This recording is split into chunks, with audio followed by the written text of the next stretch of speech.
The Fort Carson armory hung thick with the metallic perfume of gun oil and cold steel.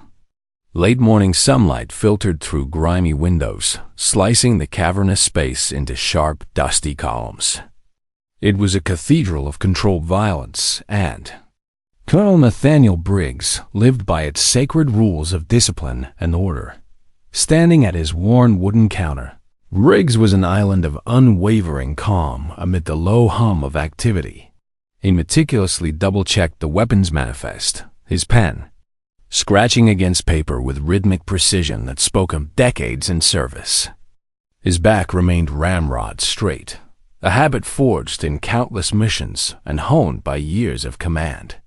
Every bolt, every serial number, every piece of hardware on that sprawling inventory list had to be accounted for. It was mundane work, but for Briggs, it was the bedrock of everything. A single missing round could cascade into disaster. He was deep in thought, cross-referencing a line item for a standard-issue carbine, when a sound cut through the ambient noise. Not the typical rattle of weapon racks or clang of heavy doors. This was precise, a high-pitched clink of metal handled with unnatural delicacy. It was out of place in the predictable symphony of the armory. Briggs paused, his pen hovering over the page. His mind, trained by instinct and experience, immediately registered the dissonance. Slowly, deliberately, he turned from the counter, scanning the vast room until his gaze landed on an isolated workbench tucked beyond the main entrance's line of sight. There sat Staff, Sergeant Raina Mercer, with her back to him. Raina was a weapons tech known for quiet efficiency and meticulous nature, the kind of soldier who preferred machinery's silent company to peer camaraderie. She was bent over something on the bench, her slender frame coiled in concentration. Dark, straight hair cascading over her shoulders as Briggs watched. Her hands moved with practiced grace, wiping down a long, dark object with soft cloth. His unease prickled. The object wasn't standard issue, too long, too sleek. Its silhouette was unmistakably that of a high-powered sniper rifle. The buttstock was worn, the barrel finish scratched, suggesting it had seen more than a few deployments. This was a direct breach of protocol. Without thinking, he acted on reflex honed by years in the field. In one fluid motion, he unholstered his Beretta pistol. The sharp click of the safety being disengaged echoed in sudden silence. Staff Sergeant Mercer, his voice cut through the quiet, low and laced with authority, set the weapon down slowly. The few other soldiers in the immediate vicinity froze, heads swiveling toward the source of tension. The armory's easy rhythm vanished, replaced by suffocating stillness. Raina didn't immediately react. Her movements didn't falter as she continued, polishing the rifle with measured calm, as if she hadn't heard him. It was stunning defiance born of either ignorance or something far more dangerous. Briggs advanced, footsteps deliberate and heavy on concrete. The pistol remained steady, pointed directly at her. As he closed distance, the rifle's details came into sharper focus. It was heavily modified, an aftermarket barrel, uncommon scope. This wasn't standard military issue. It was a ghost, a legend. Whispered in hushed tones. He was just feet away when he saw it. As Raina shifted the rifle to polish a new section, tiny etchings caught the light. They weren't decorative. They were tally marks.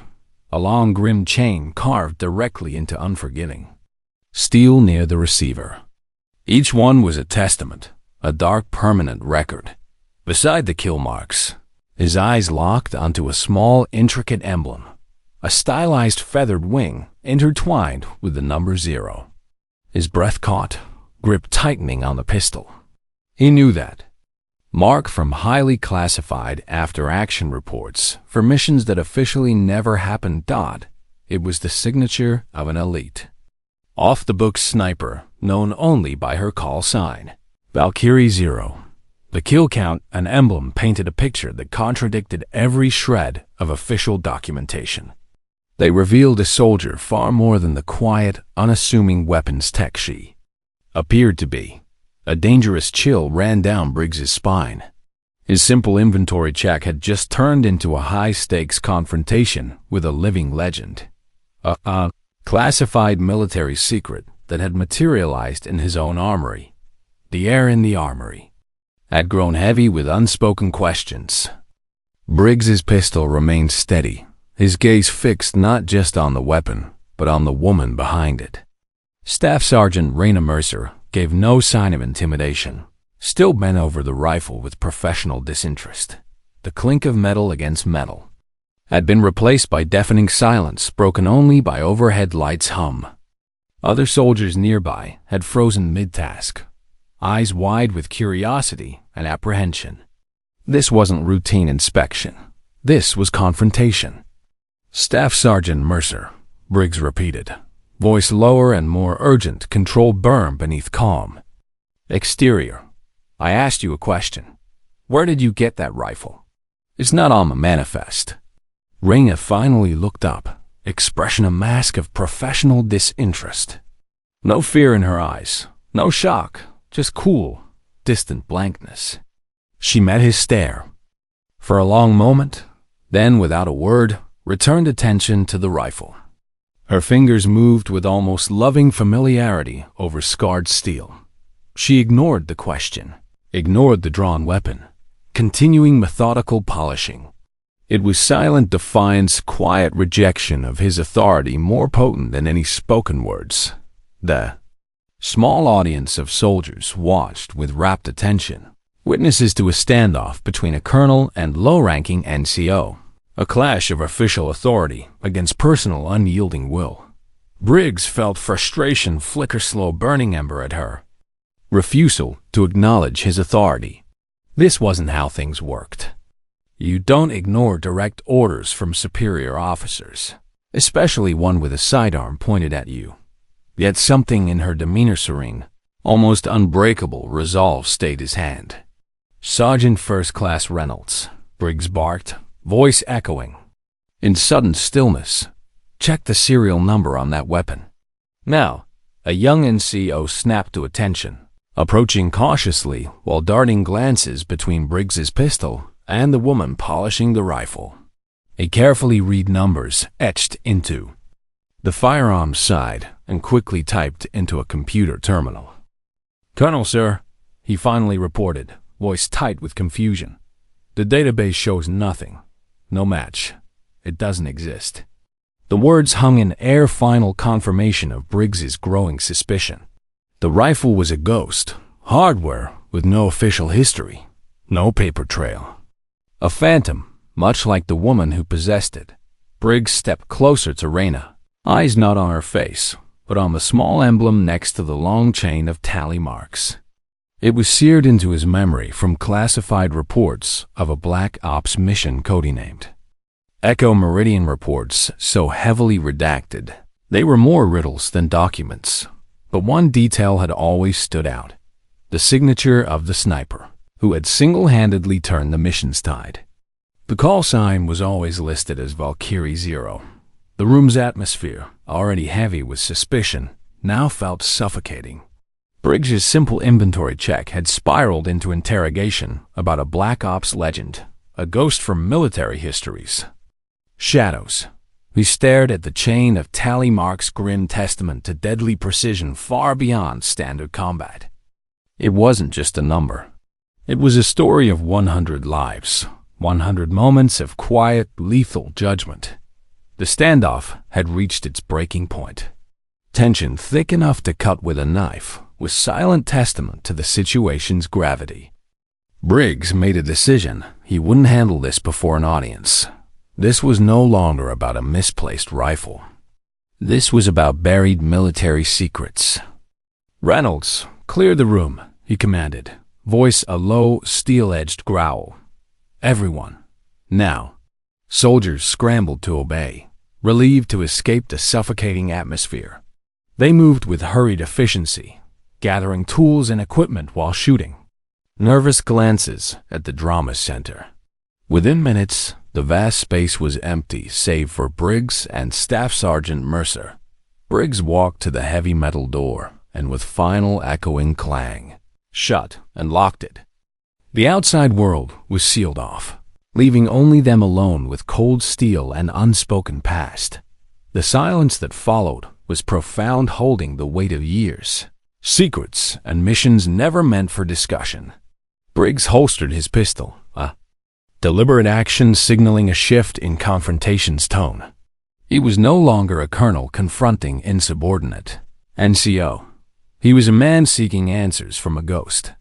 Taking a deep breath of stale metallic air, he began, voice surprisingly soft. 8 years ago, I was a captain attached to a forward operating base in Kunar, Afghanistan. It was a hellhole. We had a SEAL team pinned down, taking heavy fire from a mountain ridge. They were trapped, no way out, and our air support couldn't get a clean shot. We were running out of time. Raina, still polishing the rifle, finally stopped her motions.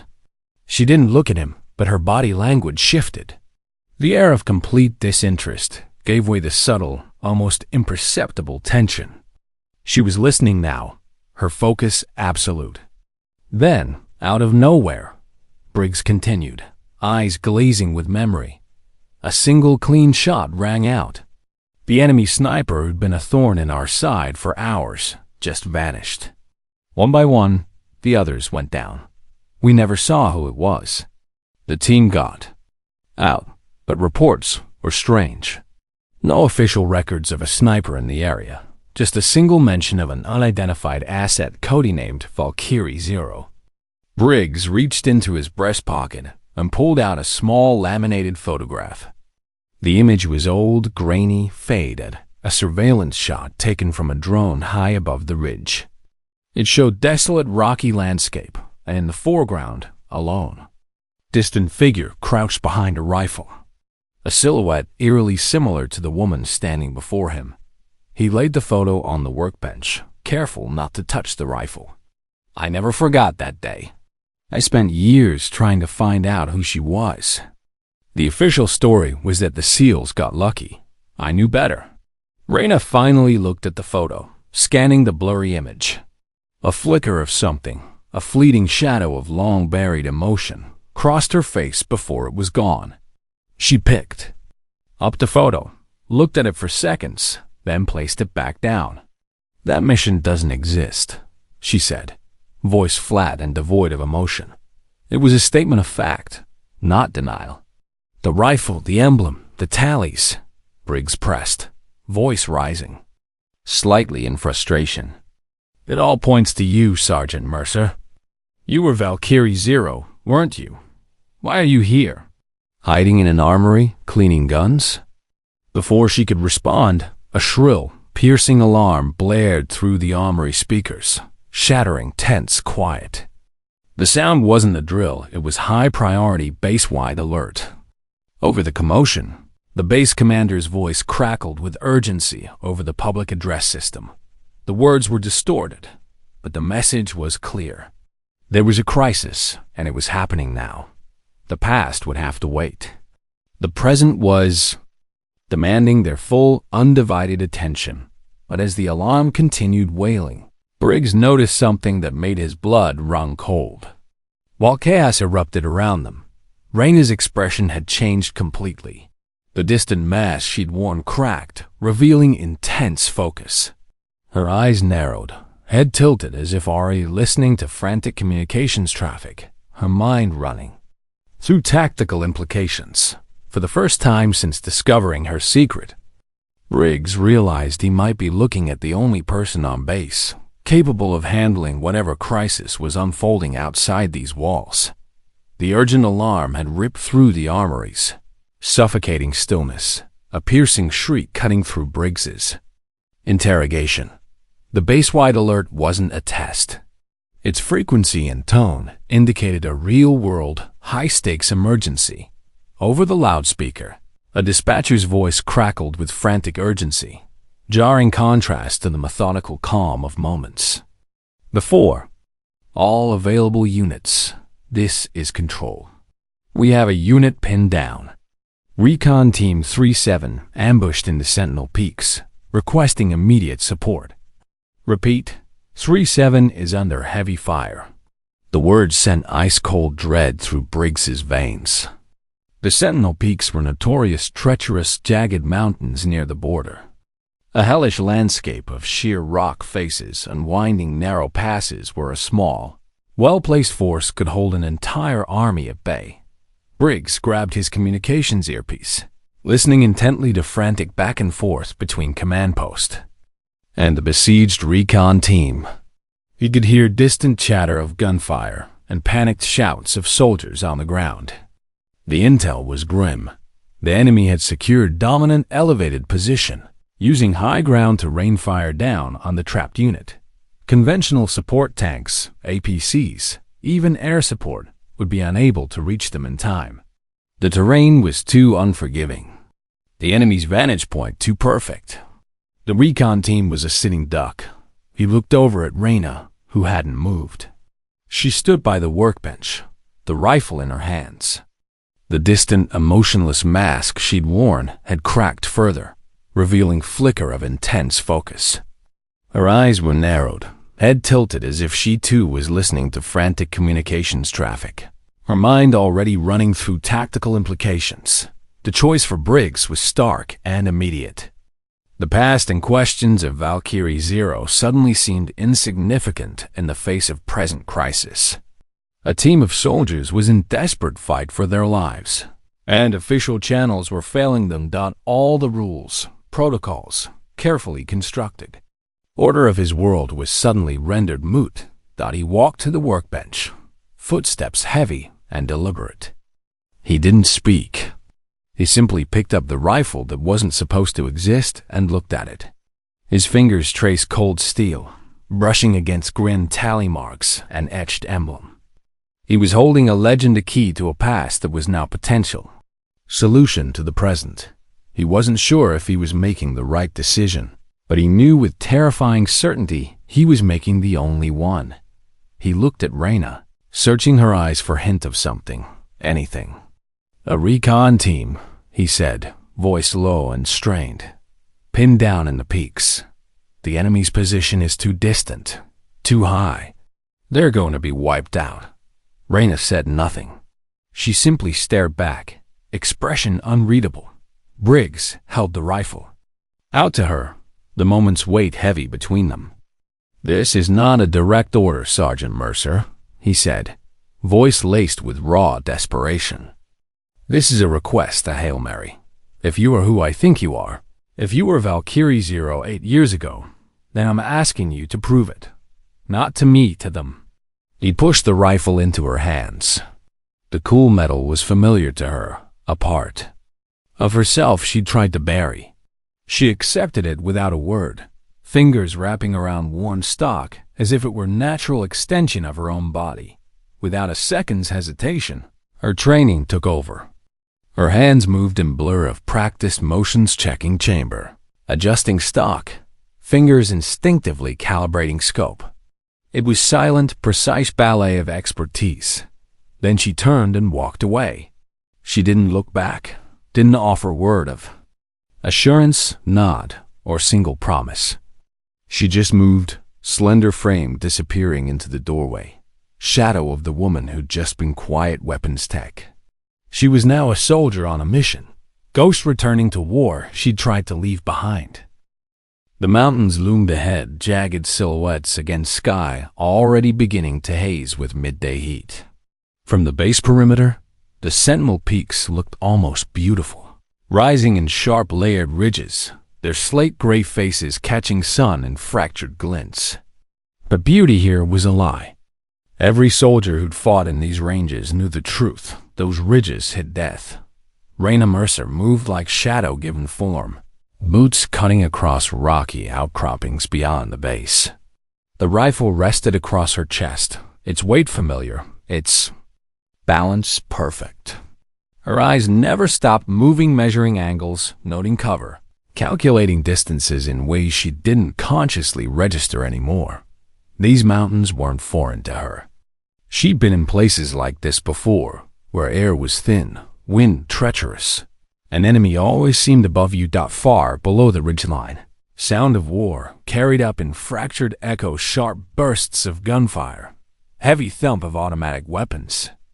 Voices barked in short, clipped commands through communications in her ear. The situation unfolded in broken transmissions. "We're pinned. They've got us locked from the northeast crest." Then the unmistakable sound of another rifle, deep, resonant, precise, cut through chaos. That would be their sniper. Reyna didn't speak. She didn't need to. The battlefield was telling her everything. Behind her, a small team of spotters had started following on Briggs's orders, but she signaled them to halt at base of steep incline. "This is where you stop," she said, without looking back. There was no hesitation in her tone, only certainty.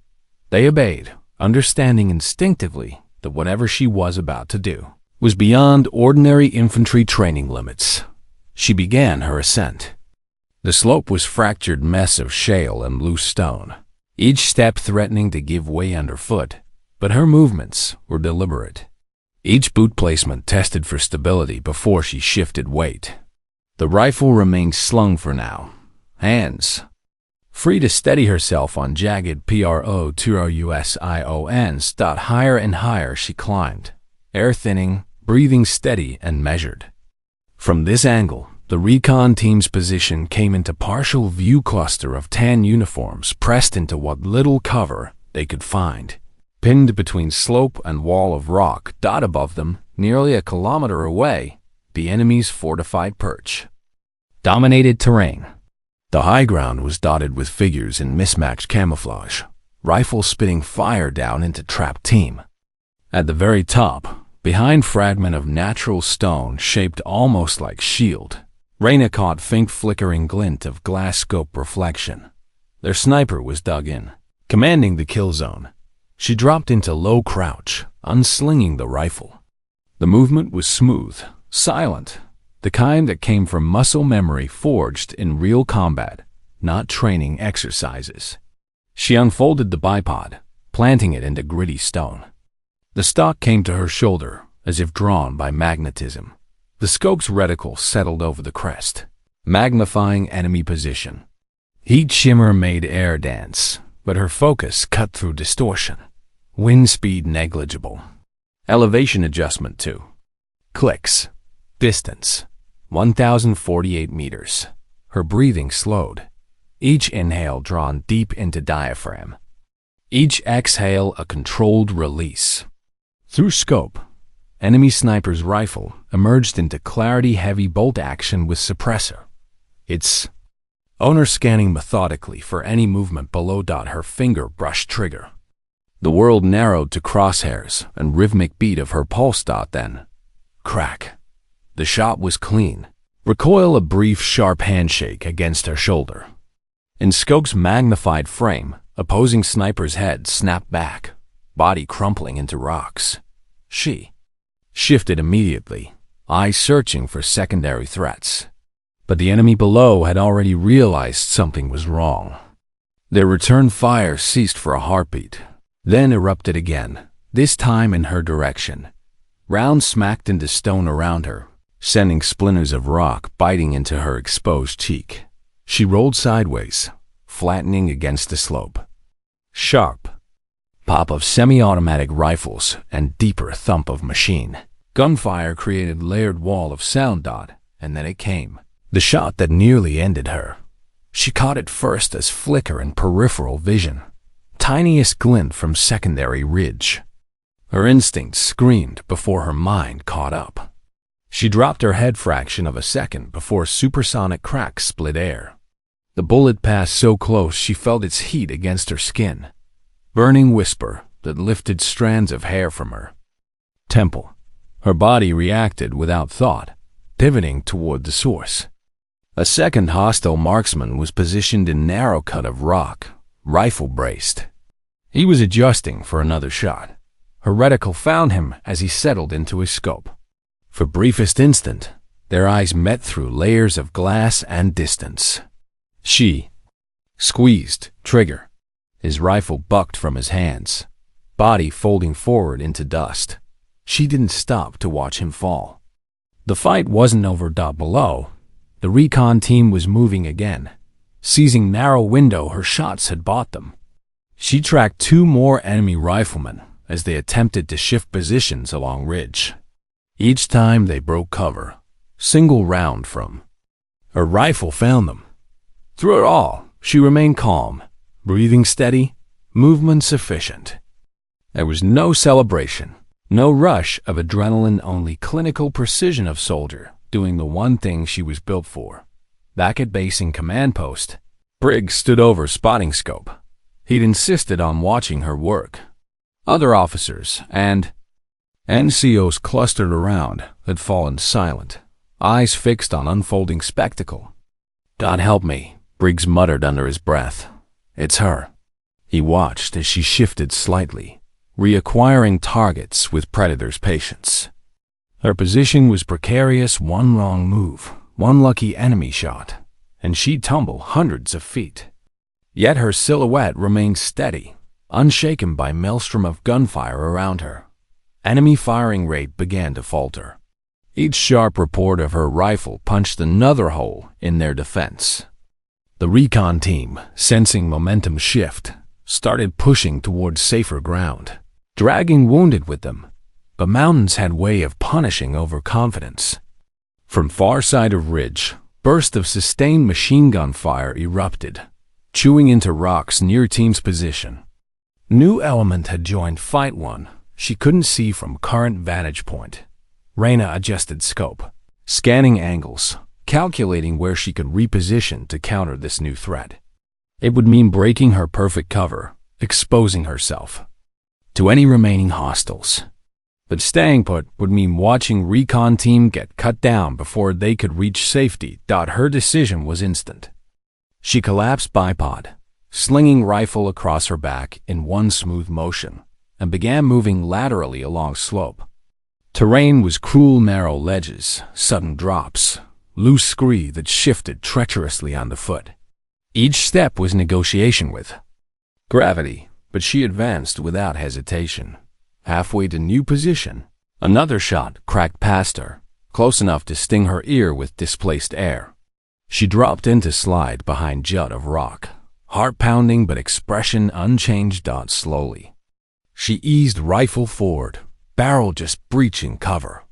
Through scope, she found new machine gun nest dug in position, shielded by natural stone, its operator raking valley floor with relentless fire. She exhaled once, settling crosshairs on exposed strip of neck above gun stock. One squeeze and gunner collapsed sideways. Second round took his spotter before he could react. The change was immediate. The recon team surged forward, scrambling up slope toward escape route. Her job wasn't done. They were still in range of stragglers trying to regroup, but the noose was loosening. Over communications, Briggs's voice came through low and steady. "Keep them moving, Mercer. You're their lifeline." She didn't answer. She didn't need to. Another target emerged from behind rock, firing wildly downslope. She led the shot by fraction, bullet finding its mark. Another enemy dropped. Each pull of trigger was quiet verdict. Each hit another step toward team survival. Yet for all the lives she was taking, her face remained impassive, eyes cold and clear behind glass. On far ridge, last of enemy began to scatter, retreating into mountains. Folds. Fight wasn't over. The tide had turned. In that moment, alone on mountainside, rifle steady, heart measured, Reyna Mercer was no longer just name on armory roster. She was Valkyrie Zero, reborn ghost in peaks. Unseen force rewriting fate of every soldier trapped below. The ridges of Sentinel Peaks were no longer alive with gunfire. They were haunted by echo-sharp reports of single rifle cutting through wind like metronome of death. From her position on slope, Reyna tracked last retreating silhouettes, each moving target appearing and vanishing behind shards of stone. She adjusted for wind, for angle, for unpredictable rhythm of desperate enemy. Every squeeze of trigger was precise, deliberate, Not a wasted round among them. Recon team was moving now, scrambling up incline toward narrow saddle that would take them out of kill zone. From command post, Briggs's voice filtered through communications, quieter now, tinged with something unspoken. "They're almost there. Keep the path clear." She didn't answer. She was already sighting on next hostile. Through scope, man in desert camouflage lunged from cover, firing downhill. She led shot half-breath, crosshairs brushing just ahead of his path. Rifle bucked. Man dropped before his weapon clattered against rock. On lower slope, 2 enemy fighters tried to haul wounded comrade away. Reyna's reticle hovered for a moment. She shifted aim higher, finding one with rifle still in grip. Single shot, he fell. Others diving for cover. Recon team was now less than 50 meters from saddle. She swept scope along the flanks, looking for any last attempt to cut them off.